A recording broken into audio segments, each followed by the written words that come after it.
Hi, good morning, everyone.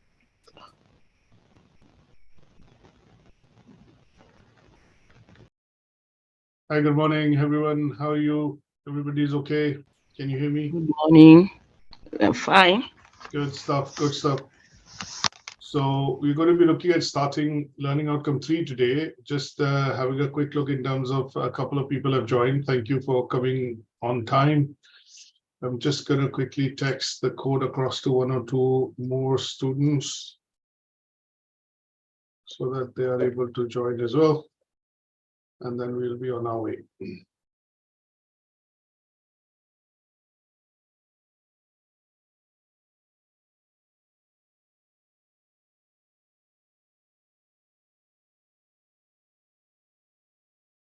Okay, let's make a start.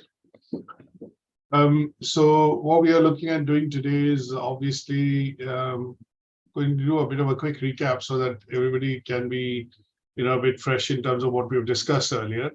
But we are looking at covering Learning Outcome 3 today in the unit person-centered approach. And we have so far discussed, Learning Outcome 1 and also Learning Outcome 2 last week. So what we want to be able to do is progress our discussion today and go to Learning Outcome 3. Now, before we go to Learning Outcome 3, just a quick bit of recap in terms of what we covered last time when we looked at the session in Learning Outcome 2. I think Learning Outcome 2, if you recall, most of you, was predominantly focused on understanding legislation, regulation, and the key bits of information that everybody should be aware of when they work within the health and social care sector. There were three key concepts that we discussed, and these three key concepts included equality, diversity, discrimination. And then we studied some of the key legislations which were, in and around upholding workings while we do within this sector as a practitioner, as a healthcare worker, as a healthcare assistant, as a nurse. Anybody who works within the sector should be aware of these three key legislations, which are the Equalities Act of 2010. We looked at the diversity and discrimination, safeguarding. We looked at a couple of other acts which are important for us to be able to understand things like the Human Rights Act, the Disability Discrimination Act, the Data Protection Act, the Health and Social Care Act of 2014. We looked at the Mental Health Capacity Act of 2005, and then obviously, the Children's Act of 2004. Now, we covered a few of them essentially in our discussions during the session, and there was a handout which I don't know how many of you have looked at, but there's a handout which is available. And then obviously that handout provided a bit more detail in terms of what was the background, why this particular legislation was introduced, and how it is important from a point of view of, when we work within the sector, why is it important for us to be able to look at that and implement it in our day-to-day working. Now, in terms of some of the bits that are on a Moodle, just a brief look in terms of the Moodle as well, so that you are aware. And when we look at these, when you look at Learning Outcome 2 in particular, as you would see, basically we've got a handout on standards, which is predominantly related to equality and diversity. This particular handout explains how we can actually protect the vulnerable or people with disability or young individuals and adult from harm, neglect, and abuse. And that is where the concept of safeguarding comes in. So this was something which was a handout which could be looked at for additional reading, because it covers some of the acts that we discussed. And obviously there are further details available when you click on some of these fact sheets. So for example, if I click on one of them, as you can see, it takes us to the fact sheet wherein it gives you more details about, the Care Act of 2012, which and why it was introduced and how it is helpful in providing integrated care, the 6 C's of care. And you can go into a bit more detailing with regards to essentially understanding each of these acts. There was another handout which was predominantly oriented towards, the standards, which was in learning outcome 1. What is person-centered approach, and what are the 5 standards that we need to look at? So we look at things like value, choice, rights, discrimination, independence, privacy, dignity, partnership. This is something that we discussed in the first learning outcome, and this was a useful handout which will essentially provide details to what I've included in the presentation, and it's a good handout to read for the purposes of understanding learning outcome 1. Now today we are focused on understanding learning outcome 3, and in learning outcome 3 we are going to be looking at understanding again the basic aspects of, let's put it this way, how person-centered care, PCC, is applied in practice in health and social care setting. And there are 3 assessment criteria that we will be looking at covering. One is looking at going back to doing our own analysis of finding out what are the skills, personal skills and qualities required to develop relationship with individuals to be able to provide person-centered care. The second one is going to be looking at explaining how health and social care workers can promote individuals' independence. This is going down to one of the key values of person-centered approach, which is independence, and we will need to take up an example in terms of how independence is promoted while you are providing care to a patient. The third assessment criteria talks about describing situations where health and social care workers can ensure privacy and dignity. So again, we're going to be going down into the second and the third values of person-centered approach. In one of them, we look at privacy, and the other one, we look at dignity. So here we are looking at situations because we are not theoretically explaining. So describe is different from explain. Explain is theoretically explaining. Describe is with the use of examples. And examples, when I say here, it is situations. We'll have to take up a practical situation to share and then discuss in terms of how privacy and dignity of the individual is preserved or is taken care of and is given precedence, whichever way you put it, while care is being provided to the patient. There is one merit criteria which talks about assessing the ethical issues involved in applying person-centered approach. So here we are looking at, sometimes if I go back here and we looked at what are the challenges which come up when you're trying to apply person-centered approach. So we have to pick up a particular challenge which is related to ethical issues. So in this case, again, the idea would be to try and assess, because it talks about providing pros and cons of various ethical issues that you can come across when person-centered approach is basically being applied in terms of care being provided to the patient. So here it'll be related to the challenges that we discussed, but from the challenges that we've discussed in learning outcome 1 distinction criteria, what we need to be able to look at is pick up a particular challenge which is going to be having ethical principles or basically ethical issues applied to that particular challenge. So it could be a case wherein look at obligations of a nurse, or probably looking at how a nurse would manage patients' expectation service, and also kind of let's say adhere to all the protocols and procedures which have been laid down in her role of work or in her place of work as a responsibility.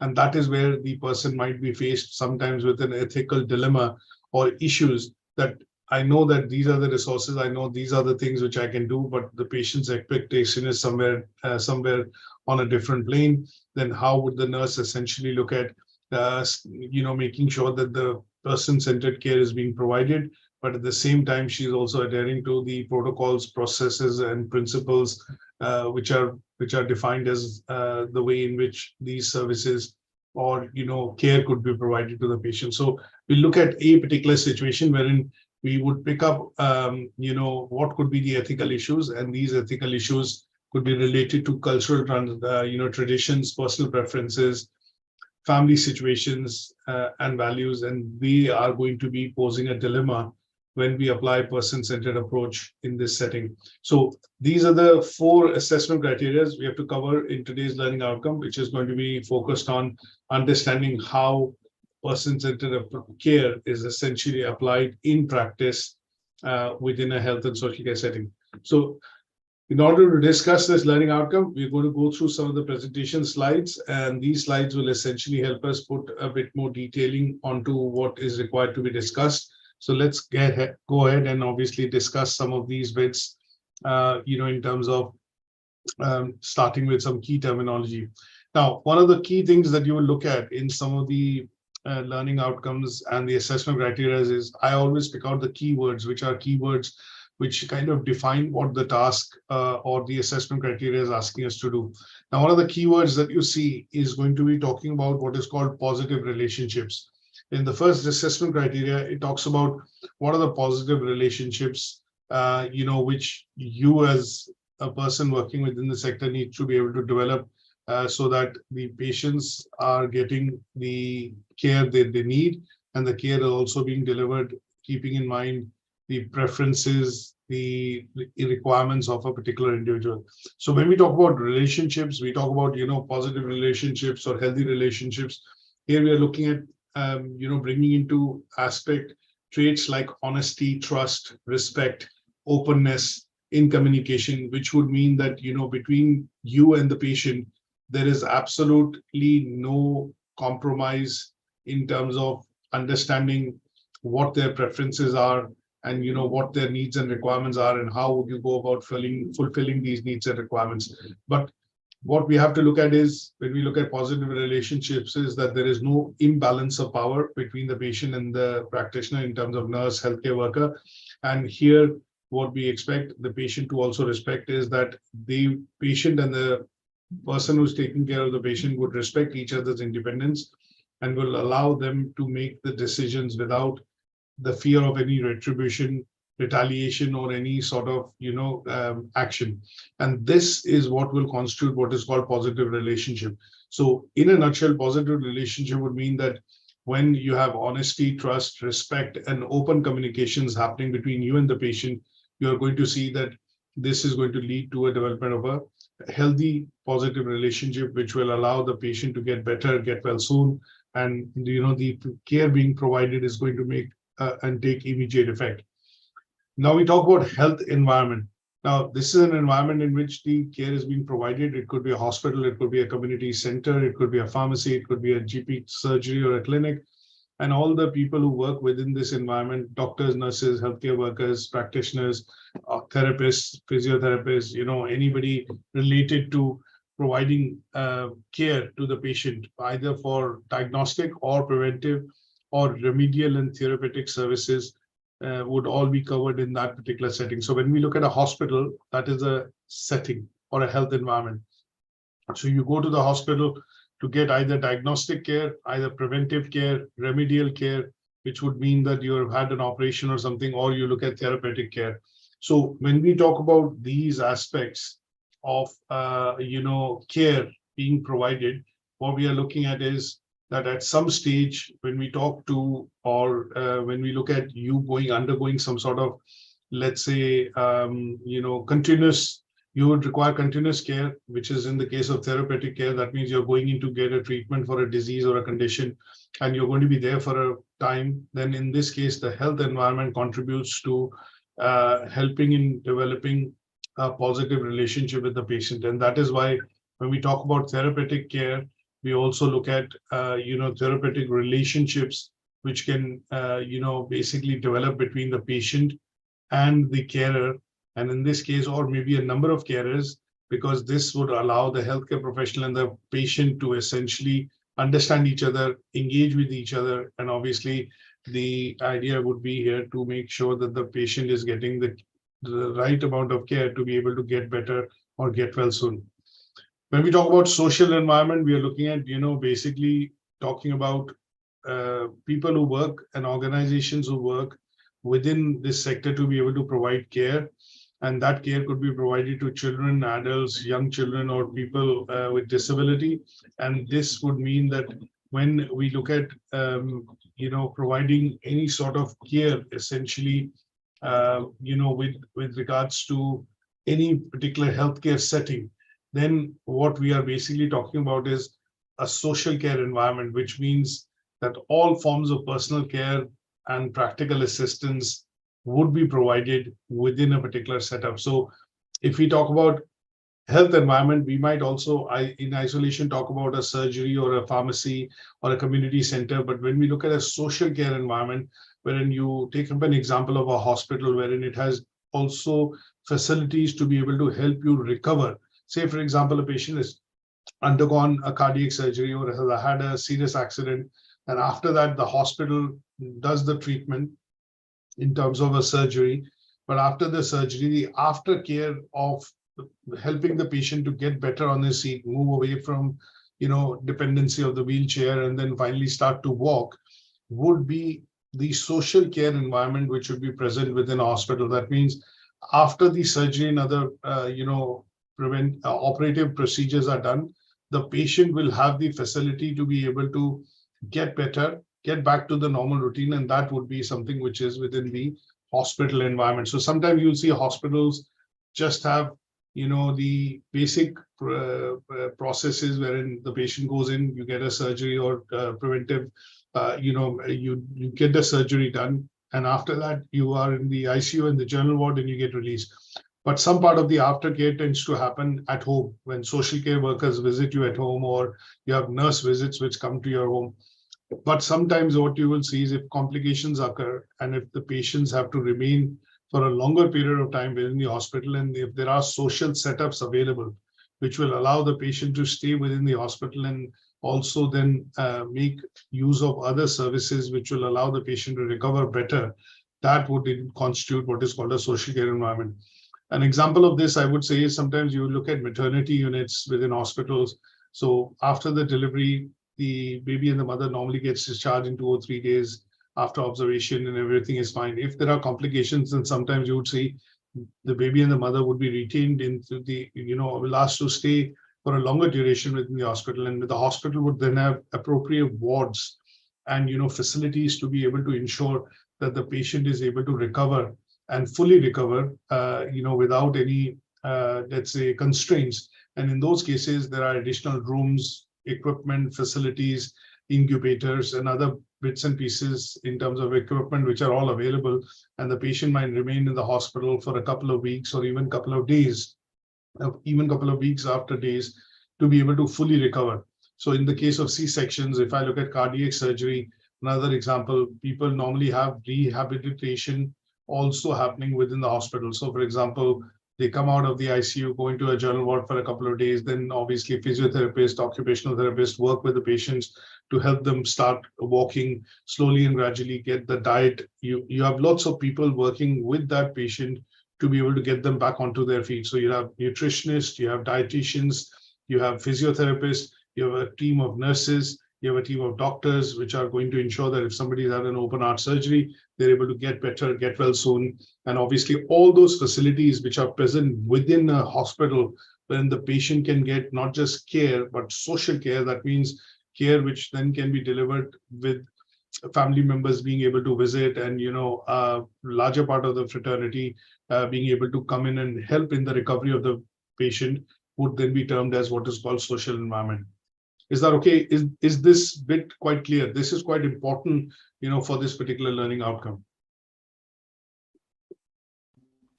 Yes. Now, Okay. if I just break this up and also look at briefly expanding this into what is called childcare environment. So here, when we look at childcare environment, what we're looking at is people who are under the age of 13. And predominantly, when we look at childcare environment here, what we would see is that there are certain hospitals or certain setups which are, apart from hospitals, I would say, schools, nurseries, after school clubs, our activity clubs. These are environments in which the children would be able to have enough space, material, equipment, activities that they can do with the help of practitioners and family members participating to support the mental and the health well-being of the children, and that would be termed as a childcare environment. So when we say, sometimes you see certain posters and notifications being progressed that this center is child safe, or this center provides facilities which are friendly to children. So nurseries, when you see, or activity clubs that you see, would typically go through a particular audit, and that would essentially ensure that the environment within those setups, when we look at physical activity or when we look at care activity, all are taken care of in terms of ensuring that the environment and the facilities are safe for children. One of the concepts that we will look at, and if you do go ahead and study, health and social care at a higher level, say in the university, what you're going to see is there is a concept working in partnership, which is called, and it is very closely related to what is called multidisciplinary teams. Now, in health and social care, we see a lot of different types of people which come together and provide care. It is not a simple situation wherein, say, for example, if anything is to go wrong in the house, and your water drains are leaking, you might just call a plumber, and the plumber would come in and obviously fix those drains, and then you are all back to hunky-dory again. But in the case of health and social care, what tends to happen is if you've had an accident, what tends to happen is it's a case wherein multiple people will be involved in providing care to you. So for the immediate care, you might be transported by an ambulance to the hospital. The ambulance staff would essentially stabilize your situation, look at any concussions if you've had because of the accident. If there is any bleeding which is happening, they will stop that at this spot and try to ensure that there is minimal blood loss, and would try and secure and save your life to a state wherein they are then able to transfer you to the hospital. So this is the first part of the team. You would see if such an incident is to happen, that they would be involved. At the hospital, there is a handover which will happen from the ambulance and emergencies team, A&E team, to the doctors and nurses, and they would then further take on the purpose of providing you care. Now, assuming you've had a fracture, the X-ray department would get involved, the radiographer, some part of that team will look at doing X-rays, and then if there is anything which is broken, then obviously a cast or a cast would be put in, and there's a different team involved which will work on that. You'll be given medication, painkillers, obviously things which are required by the medical staff to be given, clinical staff to be given will be done. Then after that, your condition will be stabilized. If there's a blood loss which has happened, loads of things. I'm just wearing my creative hat, and I'm just thinking from a point of view of if somebody has had an accident, a roadside accident, and how would you see different types of people working in tandem together to be able to help that individual to recover from that accident. Then at some stage when the cast comes off, you have a physiotherapist which will be assigned, and she or he would essentially work with you to restore your body movements or help you walk back again without using any sort of crutches or maybe a wheelchair. But they would then be involved till the stage wherein you are feeling better. Your medications would be reviewed by the doctors, any other sort of care, stitches or other things that you had would then need to be removed, and wounds would need to be dressed. All those things would happen, and that is where you see working in partnership happening within the NHS or within the National Health Service. So here, when we see two or more people coming together in a connected way and ensuring that you are being given the right amount of care, would establish some sort of a partnership, and that partnership would essentially mean that you would have a positive relationship with that person, either between a doctor and a patient, for example, or a nurse and a patient. And here you would be looking at, the patient would be looking at getting better. The staff would be looking at providing services which will help you get better or get back onto your feet as soon as possible. So this bit these are the key terms that we will see in the learning outcomes, which are going to be covered, in this particular assessment criteria, I would say, which are going to be covered primarily in the discussions on our learning outcomes today. Now, one of the videos which I want to show you is about personalization.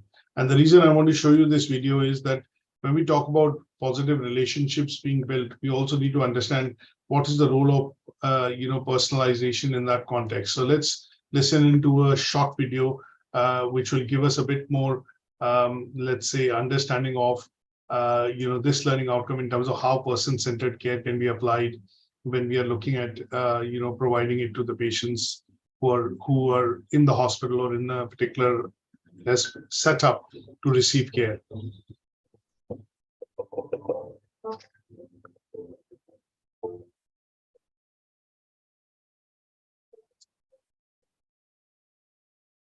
So this is a video by Sky, which is the Social Institute for Scientific Excellence, and they have looked at creating this video. All of us at some point in our lives will rely on social care, be it for ourselves or for someone we care about. Personalisation ensures that the recipients of support remain central to and in control of the process by which they receive it, so that they can live the life they want to live. One way this can be done is by giving people who use social care the choice and control to become active rather than passive recipients, empowering people to design support packages for themselves or to choose where they want to live. It's about more than just controlling how money is spent. It's about being supported in staying well and recovering quickly from illness. It's about ensuring that everyone has access to public services, from transport and leisure to advice and advocacy. And it's about strengthening communities by encouraging inclusion and supporting the relationships that are as vital to the care system as they are to society itself. Personalisation means for me that I want to be able to stay living in my own home. I want to be able to access every kind of public transport. I guess it's really about the ordinary, to be honest. It's about the things that everybody, not everybody, but people choose to do, and what I choose to do is not very different from other people. Thank you very much. Thanks.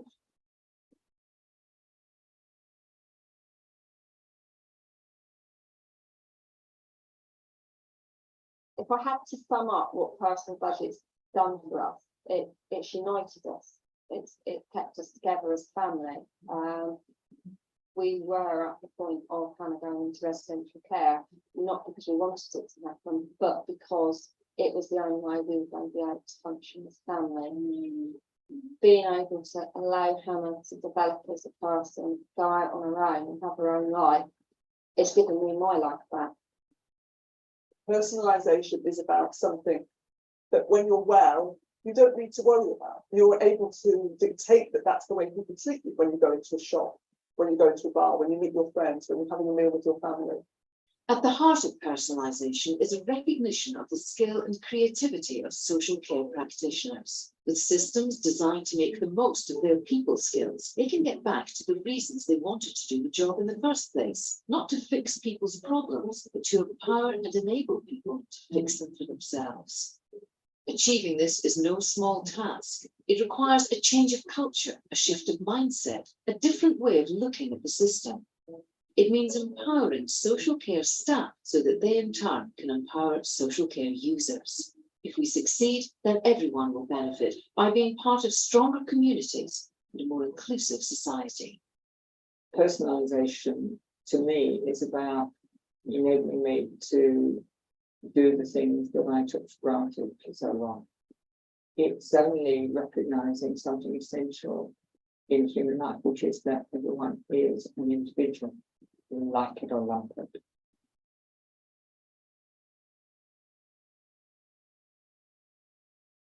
So as you can see, this video looks at basically explaining why personalization is going to become more and more important. And when I look at the aspect of personalization, what we are looking at is person-centered approach, simply because all of us are going to need care at some point in our life, and we're going to be dependent on receiving let's say care from people who work within this particular sector. And obviously personalization to a certain extent ensures that people receiving care actually get the support, and that remains central when any sort of care planning is being done for the patient. The other bits that you would also see from the video which came across was that the care and personalization which they've spoken about, it also helps empower people. The example of that wheelchair access, the person taking a bath, and then obviously the social worker helping the person. So they would want to essentially have that ability to be able to live their own lives in freedom, with freedom. And that would be also looking at, person-centered approach or personalization as one of the aspects to ensure that they are able to live their lives on their own. Now, we are also looking at removing barriers, which means sometimes the example of that train and the ramp being made available by one of the conductors to ensure that the wheelchair access person can actually board the train and come off the train ensures that everybody is responsible in one way or the other to be able to help others and remove some of these barriers, which will enable people to remain in control. That means they would want their lives to be in their own control. And this is where care workers, social care workers, healthcare assistants should feel empowered to support people more creatively, because this helps to also promote the concept of person-centered care or personalizations that we would normally see, being discussed, and obviously the reason why I put this example in this learning outcome. Now, looking at the first assessment criteria, which talks about explain the skills and person qualities needed, which help in developing a positive relationship or relationship between the individual or the patient who is actually receiving the care. Now, in order to do so, what we generally see is that when we talk about these skills in general, when we talk about personal qualities, what are we looking at in terms of personal qualities? These personal qualities, when we look at carers, and we talk about the 6 C's of care, we talk about the 6 C's, which typically include, caring, compassion, clarity, clear communication. Those bits are, requirements of people having to be able to work within this particular sector. But when we talk in general about, the abilities which the people would need to have to be able to, work successfully within this sector, then in those cases, what you're going to be looking at is, the personal skills, which will also become quite important as far as, people are concerned when they look at, the ability to be able to work within this sector. So when we talk about personal qualities, sometimes you mention your personal quality to be that I'm honest, I'm sincere, I'm hardworking, I'm quite passionate. These are personal qualities. And some of these personal qualities that you look at, would be related to the person-centered values that we talk about in PCC approach or person-centered care approach. And when we look at these values and we look at these personal attributes, you're going to be talking about things which are going to help provide better support and care to the patient. They would feel more confident in receiving that care from you, and in those cases, they will constitute personal qualities which are going to be important for you to be able to develop positive relationships with that person, and thereby they then take full, let's say, advantage of the support and the care that you're giving to try and get better as soon as possible. So one of the things that we look at is good communication or communication skills, essentially. And this communication, when we talk about communication has various components. You have listening as one of the most important components, wherein as a carer, you should be able to listen. And then when we talk about listening, we talk about active listening, passive listening. But in general, when we talk about communication, you're looking at reading, writing, communicating, and also listening. So these are the 4 aspects that you need to be very, let's say you need to have as personal quality or personal qualities which are needed within a carer. So one of the first things that we will look at is essentially talking about communication skills. Now, some of the other things that we will relate to in general about, what could be the skills and qualities which, you would have in terms of being able to develop a good relationship with the patient who's receiving care. We are going to be talking about, things which are going to help build confidence and give the patient, let's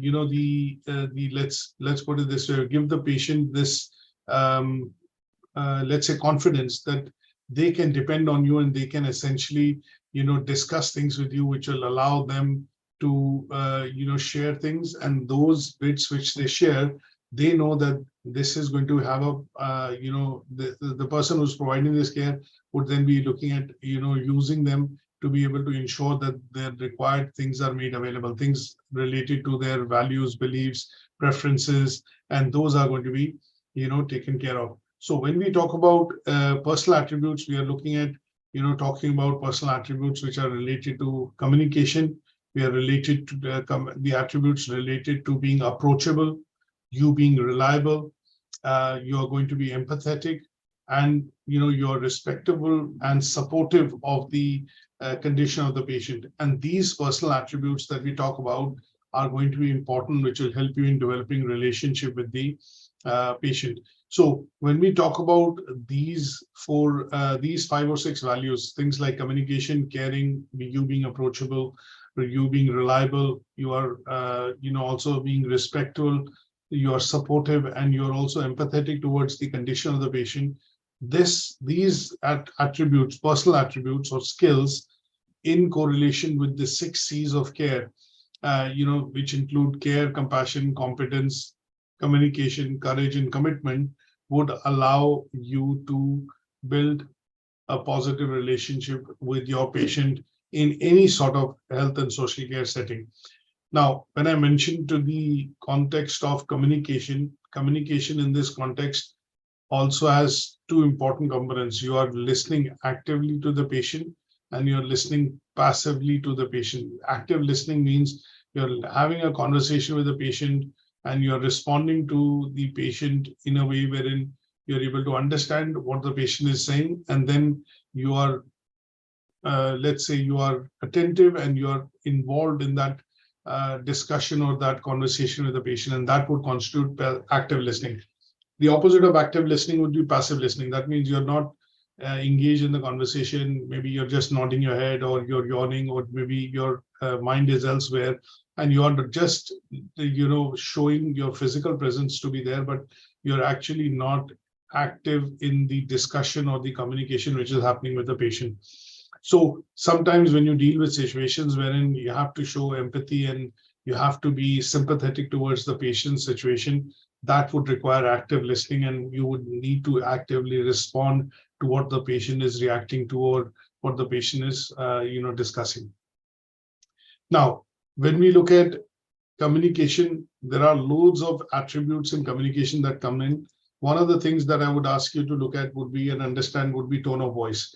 Now, when we talk about tone of voice, what we are looking at in the tone of voice is that wherein when you discuss something or when you describe something, what you're looking at is you're emotionally involved in you're basically using, let's put it this way, your emotions in vocally conveying your messages. And in this case, what you're looking at is, when I say emotionally involved, and when you show that as a tone of your voice, that means you may sound quite warm, you may sound quite cold, authoritative, or enthusiastic. If there's a good situation, for example, and you're an expecting mother, just as a case in point, and the nurse comes enthusiastically and shares that you have been blessed with a baby boy. So obviously, in that case, the tone of voice is enthusiastic, and it is, a tone which basically helps bring a feeling of joy to you when you hear that news. So tone of voice is very important in conversations, is because it helps relay and make, provide an impression in terms of what is being conveyed. And then sometimes you look at this situation wherein the tone of voice tends to be, quite a deep voice, and it says, I do understand your situation. And unfortunately, in this case, and then it becomes a bit soft and sympathetic, because the voice is, or the doctor, or the person conveying a message is going to convey a different type of a message, which could be a message of grief, or somebody passing away, or things like that. And that is where they would look at the articulation of their tone of voice. So when we talk about what are the key qualities which are going to help establish positive relationship of health and social care workers, nurses, patients, doctors, with the patients in general, they would include, things which are going to be looking at, your tone of voice, your communication, how you're putting it across in terms of being empathetic, and being respectful, and being supportive. And these together with your people skills, which means that you have the ability to be able to understand what the others are going through, which is showing empathy, being able to share and understand the emotion of others. You're obviously being patient, you're being respectful, you're being supportive, you're obviously being honest, and you're approachable. And these kind of skills would then help you essentially, I would say, help develop a relationship with the patient who's receiving care within a hospital, or within a clinic, or within a care home. So that bit is what is required to be covered when you talk about your personal skills and qualities, and then relate them to the 6 C's of care, and then taking an example of aspects like communication skill, tone of voice, your I would say people skills or soft skills. You would basically be able to develop a positive relationship with the patient who's receiving care from you. Is that okay? Any questions on this so far? Okay, so let's go across the assessment criteria 3.2. And in 3.2, it talks about, again, explain how health and social care worker can promote an individual's independence. Now, here, when we talk about, as I mentioned earlier, this is one of the aspects of person-centered approach. And when we talk about the concept of independence, if some of you recall, in the first learning outcome, when we discussed independence as an attribute related to person-centered care, what we meant with that was essentially talking about the ability where the individual is supported to do things themselves. And we looked at this video wherein it showed about personalization, how people would want to remain independent and do things that they do on a daily basis on their own. And that is where what we need to be able to do is, as a support worker, as a health and social care worker, we would want to support the activities of the patient in such a way that they feel independent and they are able to carry on these activities on their own. So in some cases, what you will generally see is that independence makes people feel that they are in control of their lives and gives them a sense of self-worth. And that is what we need to discuss with an example when we talk about how you would be looking at promoting individuals' independence as a health and social care worker. So here, by taking an example, what we would want to do is basically talk about some of the core principles of what supports independence and how this can be used by a health and social care worker in person-centered planning or person-centered care which is being given.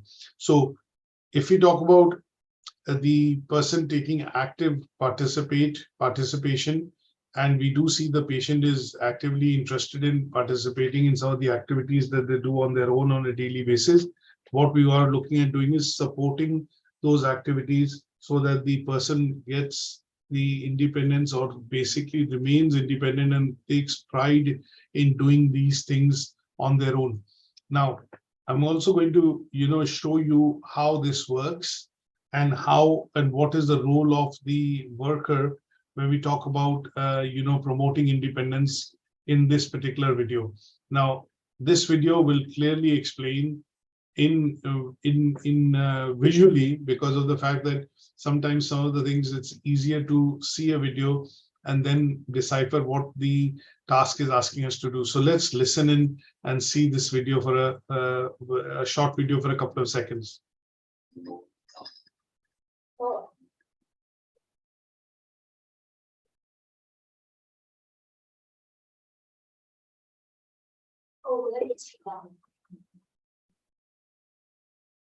What we'd agreed, remember? You were going to wait for staff came in before you came down?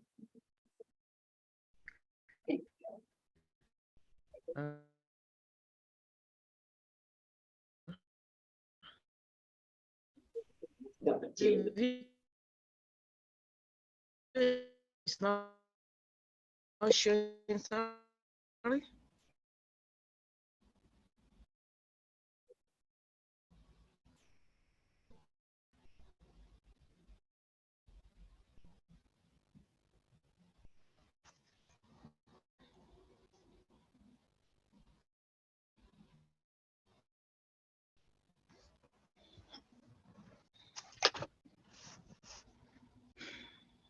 Karen, we don't lock the kitchen tonight, staff need to get in there. Oh, well, if you say so, Frank. Just trying to make sure Emily doesn't burn the place down. See you again. Yep, third time this week.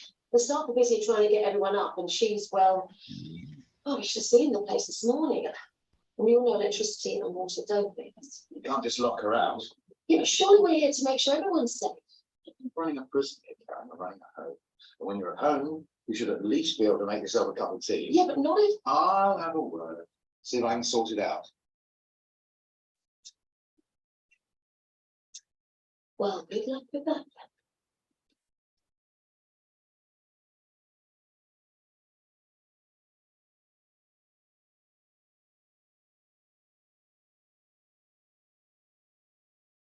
Have you got a minute, Emily?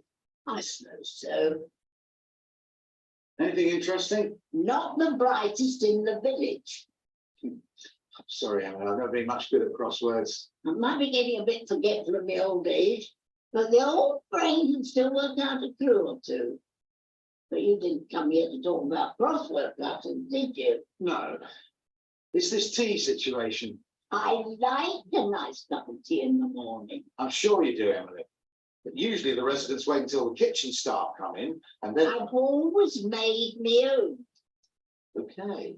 But here, we like to try and make sure that. Idiot. Beg your pardon? Not the brightest in the village. Idiot. T. O. T. Idiot.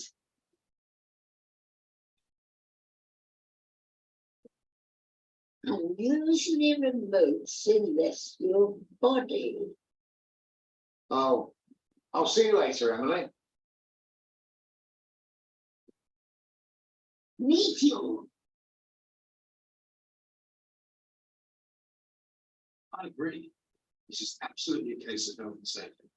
Then whilst Emily is central to all this, we also need to consider all the staff and residents here. You'll see on file that she has shown slight signs of dementia. Let's face it, she is 94. So the stage 1 criteria for a capacity test have already been met.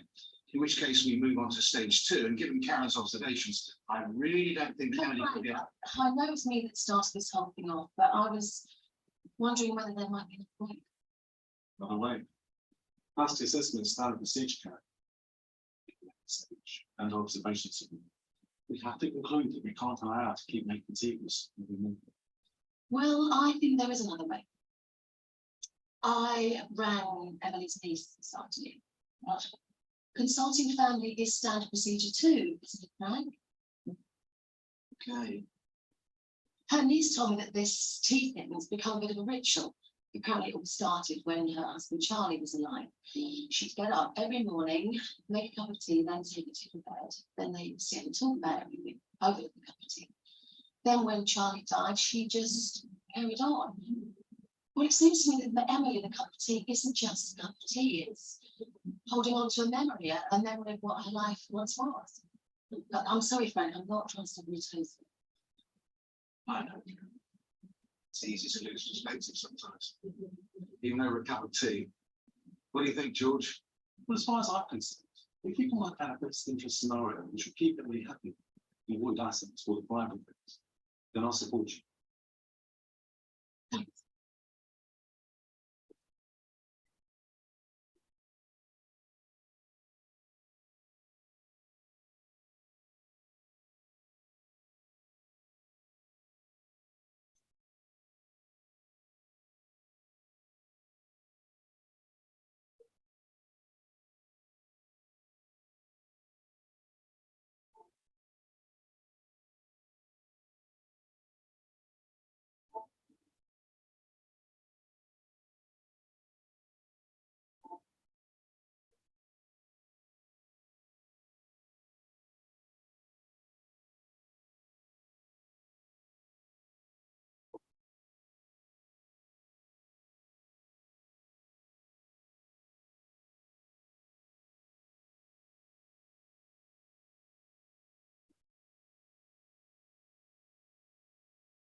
morning, Emily. How are you?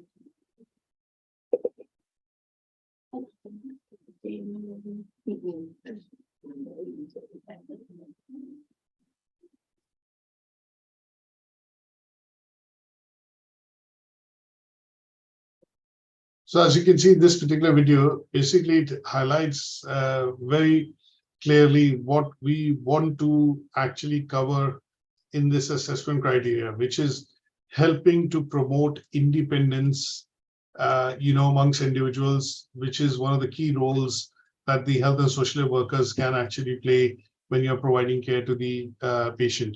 So the key takeaways, in the video were that obviously the health and social care workers identified, what were the, let's say, the risk factors involved in terms of providing, in terms of Emily actually making the cup of tea.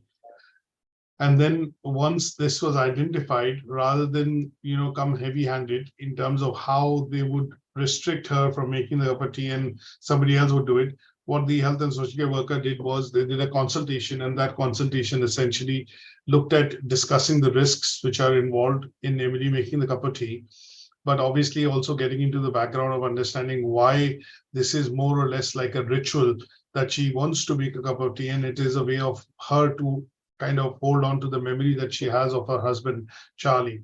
And then what they do is they put together a plan wherein they looking at mitigating the risks. They help still carry on with that particular thing that she does, which is the ritual that she does in terms of making a morning cup of tea on her own, wherein she feels independent to be able to make and do that.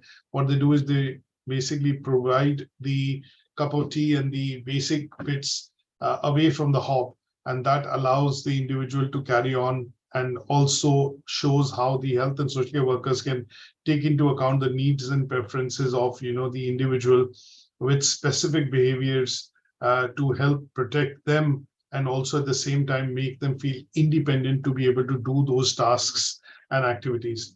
So this is an example of how you would probably need to look at completing this particular task by explaining a situation wherein, and I've put some bullet points here which basically talks about what could be these situations, but picking out one of them and then explaining how health and social care workers can actually promote independence while providing support and care to the individuals. So any questions on this so far? So we go across to the third assessment criteria, which talks about describe situations where health and social care workers can ensure privacy and dignity, of the individuals. Now, here in this case, what we are looking at is understanding the concept, which are again two values which are related to person-centered approach, which is privacy and dignity. So I've summarized them here briefly. Privacy obviously means that you're giving the person their space and respecting, their information, confidential information, and that cannot or should not be shared without their permission outside to any of the individuals. Essentially, if they are not agreeing to, share that particular information. And what you're doing is, if you are privy to that information, you are ensuring that this information is kept safe and private from the eyes or the hands of the other individuals. Dignity, when we talk about dignity, we are looking at basically respecting the rights, values, wishes of the individual. And when we provide this particular care, we take into account their wishes and views to be able to provide tailored care so that they feel that they are being respected and cared for in a way which allows their values and traditions or cultural values and traditions to be met. Now, when we look at how dignity and privacy can be compromised, we need to be able to take up an example here in terms of how we generally see dignity and privacy can easily be compromised when we talk about providing care. So a simple example that I would normally give here is that when doctors come and do a round, or nurses when they do a round, you normally see there's a wraparound curtain which is available around the patient's bed. Now, if the doctor is inspecting the patient, or for example, in some cases, if a dress change or some sort of a wound dressing change is being done, normally the nurses, the healthcare workers, doctors, nurses, whatever, whosoever is involved, will normally pull up the curtain to provide privacy and dignity to the individual for which who is present in a particular, say, a common room wherein there are other patients also also there. So pulling up of that curtain to give privacy in terms of essentially one, privacy, and then the other is to preserve their dignity. What tends to be done is to give them that space so that they can change, or they can obviously dress up properly, and that would basically be looking at not compromising the privacy and dignity of the individual. So sometimes you would see, if you're in a room, normally people will knock onto your door, and that is to ensure that they are not stepping into or jumping into something when you are in the middle of something. It could also mean that sometimes you would generally see a consent is taken by the health and social care worker by touching the individual and ensuring that they feel comfortable before they are looking at initiating any sort of a change of clothes or any sort of a change of bedding or any clothing which is being done. In some cases, you will see that when we look at compromises on privacy and dignity, you would see that sometimes health and social care workers would ignore, not pull up the curtain, not knock on the door, or would in some cases not ask the patient if the patient is resting or sleeping, and they will still come in and wake him up to give medication or obviously change the dressings, and that would not be respecting their privacy and dignity. So here you have to think of situations where you are essentially going to ensure how privacy and dignity of the individual can be maintained, and that is what you need to take up with a bit of an example, and that with an example explaining that here would help you cover this particular task.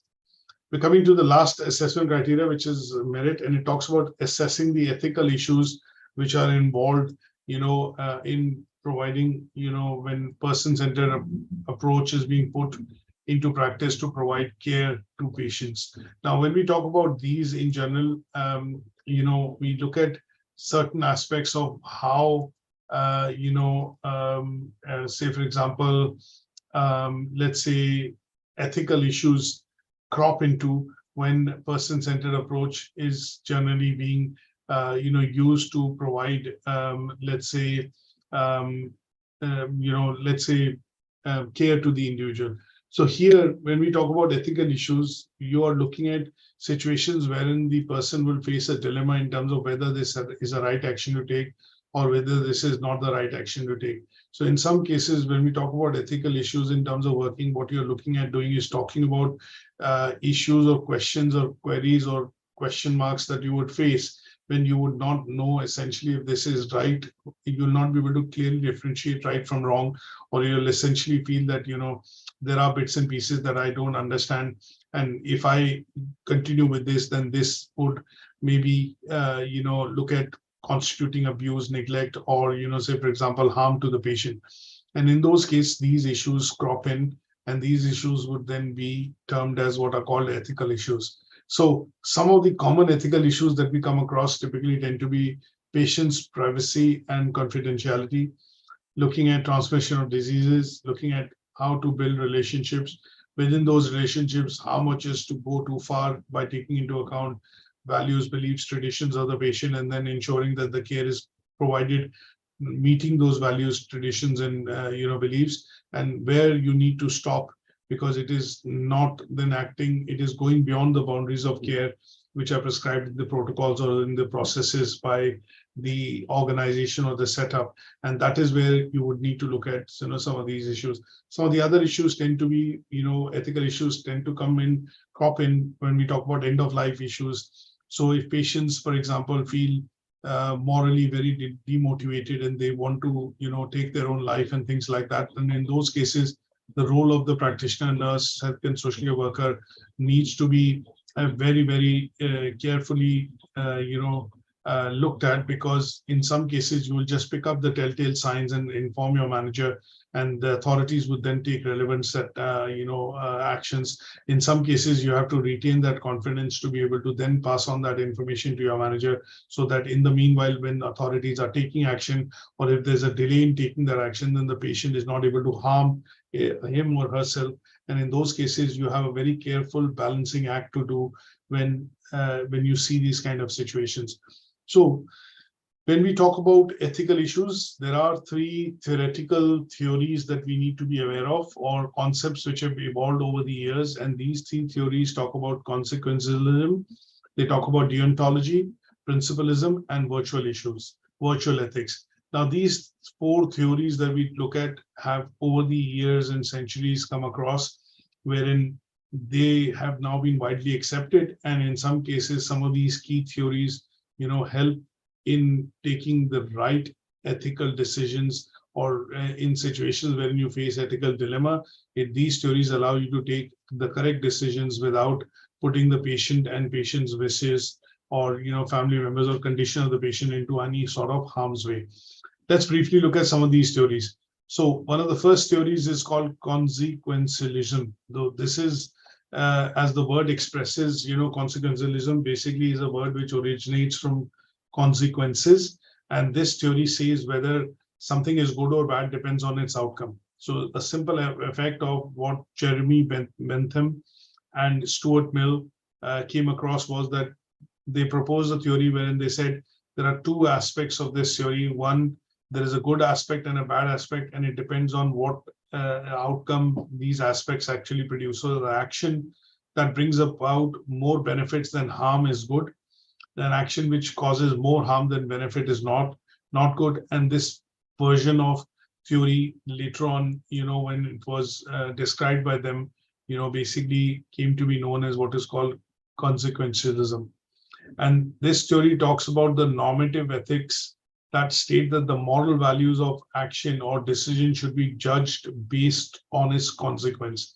That is the crux of this theory.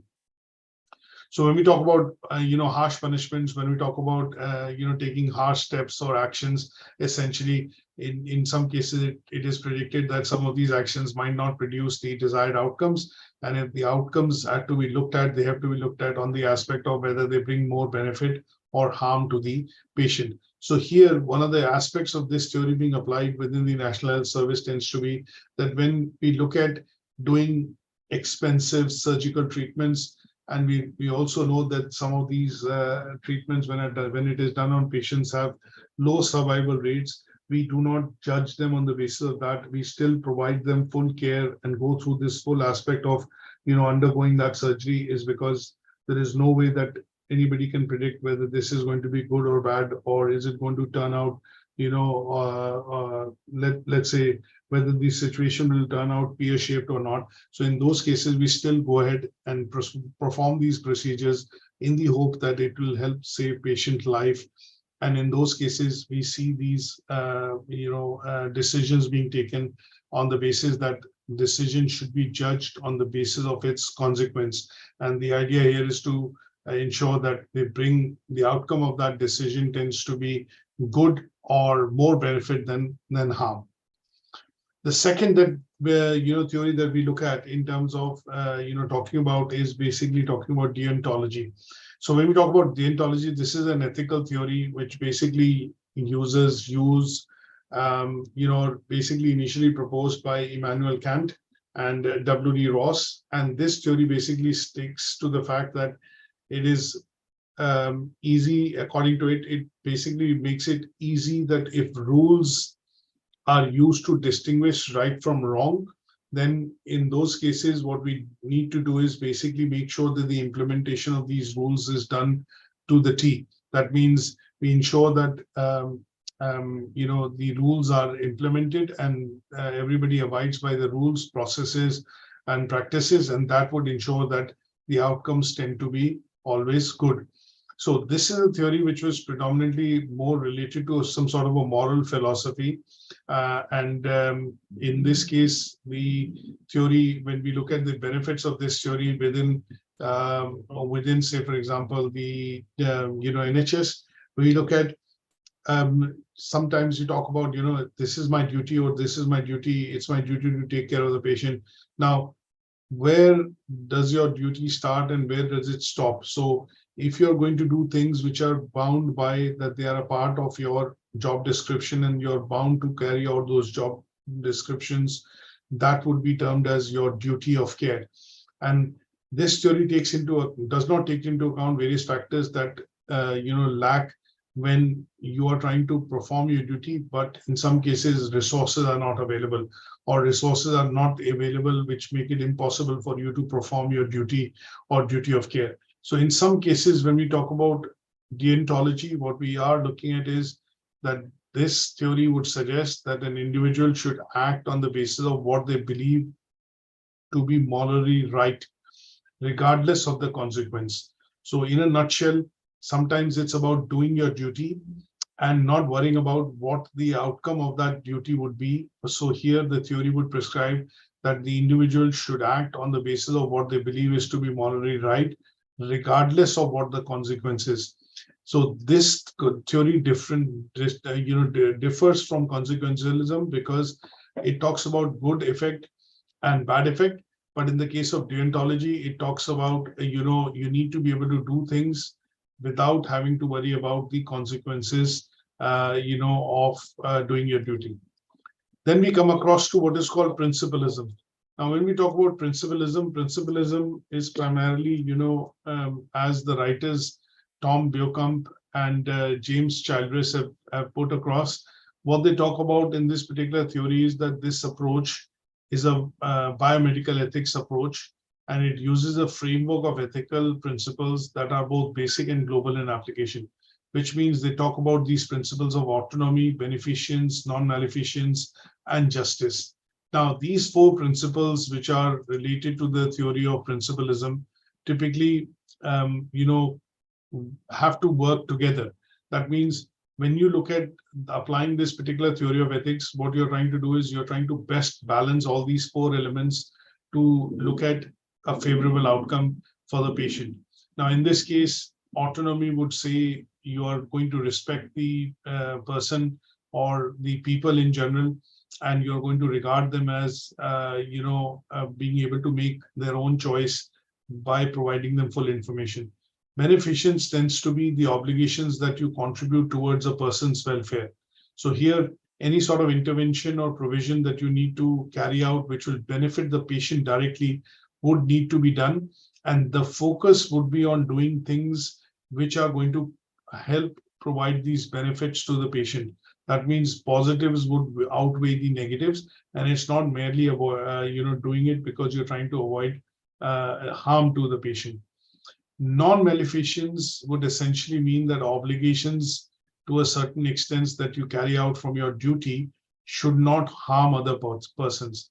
So in this case, anything that is going to cause harm needs to be avoided or minimized. So sometimes when medical treatments are being done, and treatments typically tend to, be done because we want to save a life.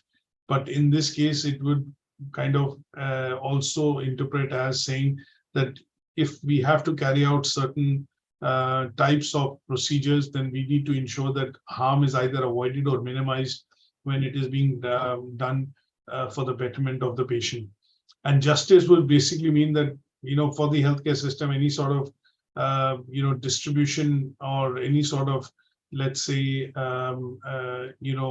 fairness, I would say justice or fairness needs to be applied in a very equitable manner. That means you need to prioritize and ration, providing treatment to patients who need them first, most.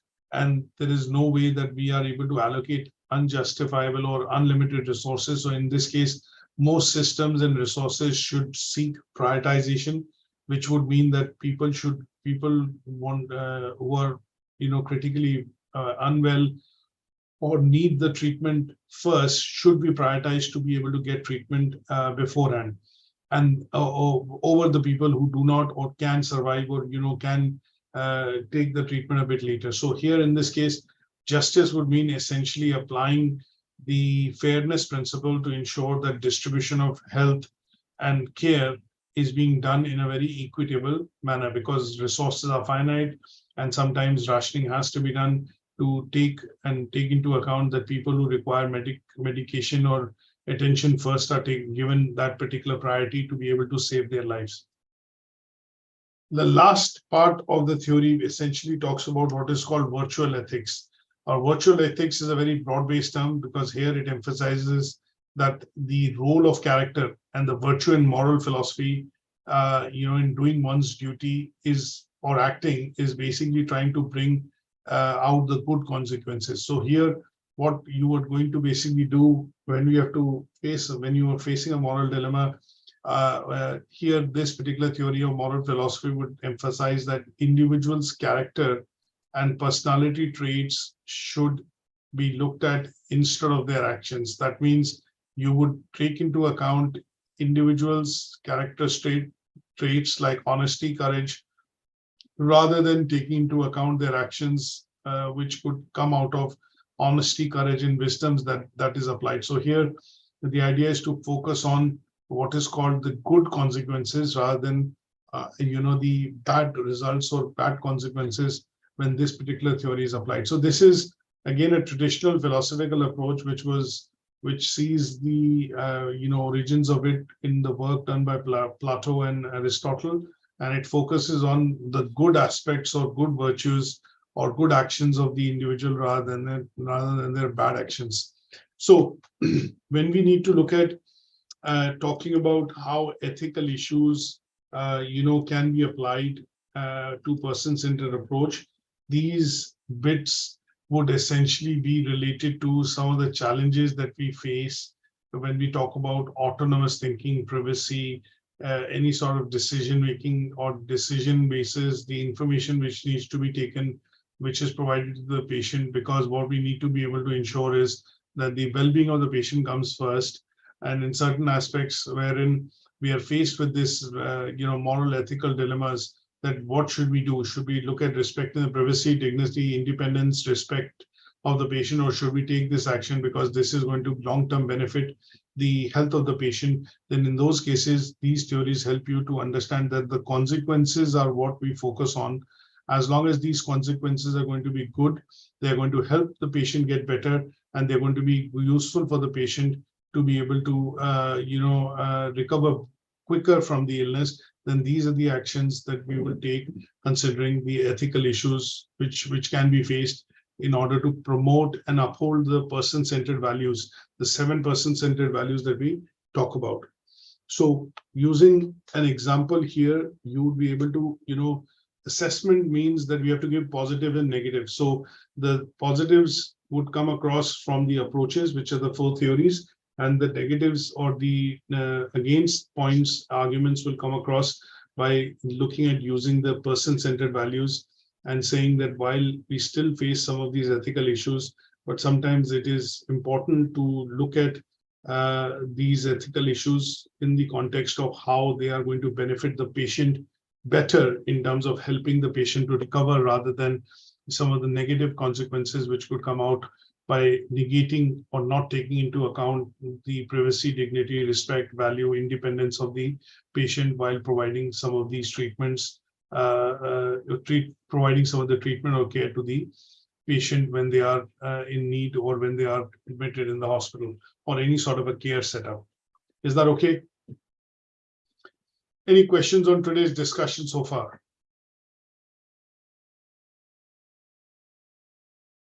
Any questions, anybody? No, but I have a question, but it's not about today's lesson. Okay.